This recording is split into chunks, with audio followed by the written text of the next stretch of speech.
Bonjour à tous, bienvenue sur Acteurs Publics TV. On poursuit nos échanges ici au Palais des Congrès de Strasbourg pour la Convention nationale de l'ADCF, l'Assemblée des communautés de France.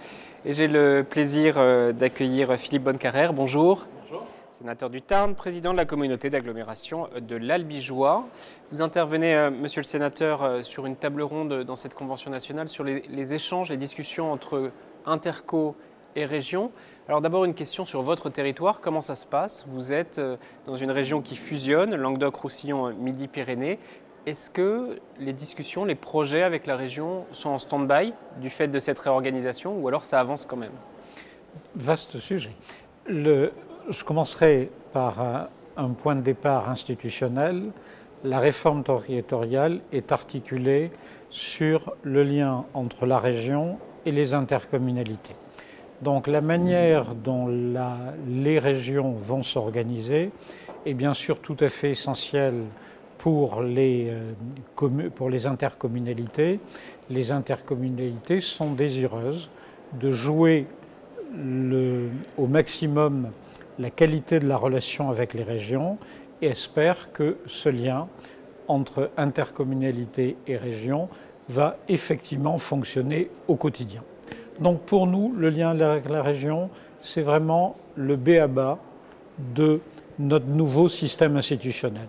Je mets à part les métropoles, les joies de la loi MAPTAM, qui sont un autre sujet, complémentaire, mais un sujet qui, à mon avis, doit être distingué de celui de la région et des intercommunalités. Alors comment cela fonctionne dans la grande région Occitanie ? C'est une région de 5,8 millions d'habitants, 13 départements, une des plus grandes régions françaises par la superficie. Donc le lien entre cette grande région et les élus locaux dans les communes et dans les intercommunalités est clairement en débat. Et il y a une inquiétude devant cet espace très important. Certains parlent de mastodonte géographique. Qui est une réalité. Et aussi le fait que ceci résulte d'une fusion de deux régions avec leurs politiques différentes. Alors, par rapport à ça, quelle est notre position ? Il s'agit d'aller vers la région. C'est-à-dire, plutôt que d'attendre que dans le cadre de la rédaction du SR2I, la région nous dise le schéma régional de développement économique et d'internationalisation, avant que la région nous dise envoyez-nous vos copies, nous avons préféré prendre l'initiative, ensemble des intercommunalités de l'Occitanie, de prendre contact avec la région. Sous quelle forme? Nous avons commencé par réunir l'ensemble des intercommunalités dans le cadre normal de la DCF et avec ses correspondants régionaux, en organisant le travail avec un certain nombre d'ateliers. Et nous avons fait cela à partir d'un maillage qui est un maillage de référents dits départementaux. Après avoir réuni toutes les intercommunalités et avoir essayé de fixer les grandes lignes de nos positions, nous avons eu une autre réunion techniciens élus pour rédiger, et l'ensemble des intercommunalités d'Occitanie, via la DCF, ont donc adressé à la présidente de région leur contribution au SR2I. Après, chacun d'entre nous a adressé sa proposition. Si je devais résumer cette première partie de discussion entre nous, caractère absolument stratégique de la qualité de la relation entre la région et les intercommunalités, questionnement légitime des intercommunalités sur quelle territorialisation de l'action publique des régions aussi importantes doivent absolument territorialiser, et troisième élément, quelle adaptation des politiques publiques à nos territoires. Nous incitons vivement la grande région Occitanie, sa présidente et ses élus à avoir une approche individualisée, tant les situations sont différentes entre les 240 intercommunalités de notre région. Donc là, vous dites en substance, il faudra clairement sur notre territoire tenir compte des intercos. Vous avez détaillé la méthode, vous avez détaillé oui. une sorte de calendrier, si je puis dire. Maintenant, sur le fond, quelles sont les priorités économiques des intercos? Sur quels axes elles doivent d'intervenir de manière plus spécifique? Alors, les intercos ont besoin, à mon sens, premièrement d'une règle du jeu et deuxièmement de faire partager leurs objectifs. Je commencerai par la règle du jeu.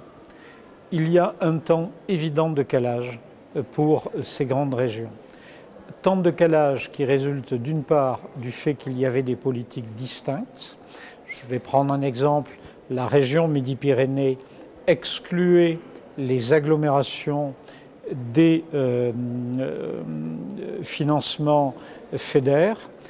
La région Languedoc-Roussillon considérait que ces financements n'étaient pas réservés à la ruralité et concernaient l'agglomération, les agglomérations. Donc nous avons besoin d'une règle du jeu quant à la politique régionale et quant à l'éligibilité. Deuxièmement, les régions, en dehors même de la nécessité de fusionner les programmes, il y avait eu un travail d'identification avant l'élection. Il y a environ 600 programmes qui, dans les deux régions, correspondaient à des bases différentes d'application, de réglementation. Donc vous voyez l'importance du travail. Deux éléments de travail à mener avec la région: fixer une règle du jeu sur les nouvelles compétences. Par exemple, les aides directes sont de la compétence exclusive des régions, mais elles peuvent avoir des conventions d'application avec les intercommunalités. À l'inverse, l'aide à l'immobilier d'entreprise est une compétence des intercommunalités, mais elles peuvent, elles aussi, pouvoir conventionner avec la région. Donc nous avons besoin de savoir quelle va être la politique de conventionnement de la région. Va-t-elle le souhaiter ou pas pour ce qui relève de sa compétence économique la plus directe? Même chose pour ce qui relève de notre part. Et donc comment finalement les régions et intercommunalités, qui sont les deux collectivités, mis à part les métropoles, à exercer la compétence économique, comment elles l'exercent, comment elles l'optimisent, comment elles la mutualisent, et avec un regard essentiel qui est le regard de nos acteurs économiques, puisque quand même là, nous sommes clairement dans la logique de développement et à leur service. Il faut donc que nous ayons un mode d'action, des outils qui soient aisément lisibles des acteurs économiques, sinon nous n'aurons fait que complexifier le système. C'est vraiment le premier volet de notre travail sur la contribution SR2I. Le deuxième volet étant plus celui d'expliquer quels sont nos critères et nos contraintes de développement. Où fait-on du développement rural? Où sommes-nous sur le développement urbain? Est-ce que les besoins sont fonciers? Est-ce qu'ils sont sur le terrain de l'innovation?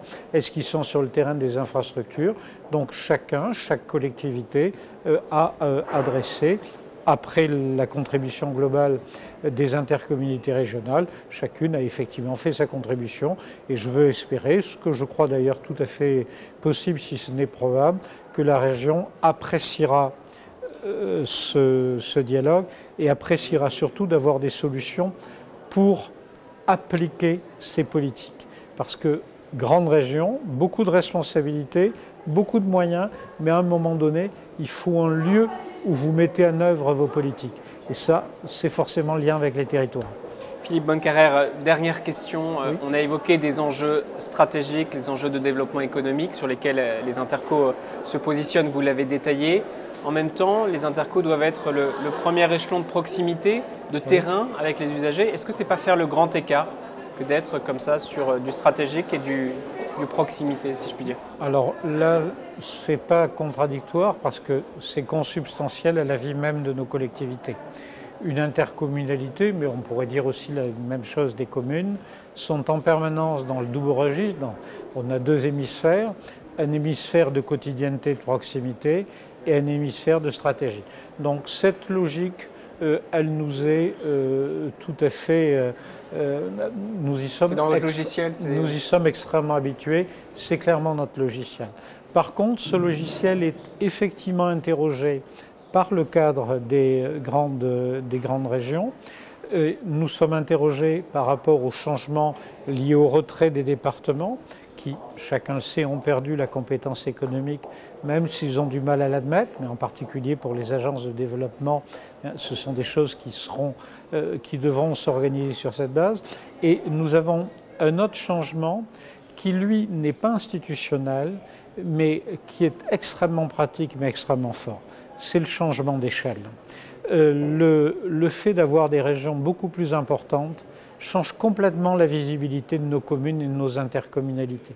Là où quelque part une intercommunalité moyenne pouvait considérer être sinon incontournable, du moins visible dans sa région d'origine, dans des ensembles aussi importants, c'est beaucoup plus compliqué. Je prendrai deux exemples pratiques.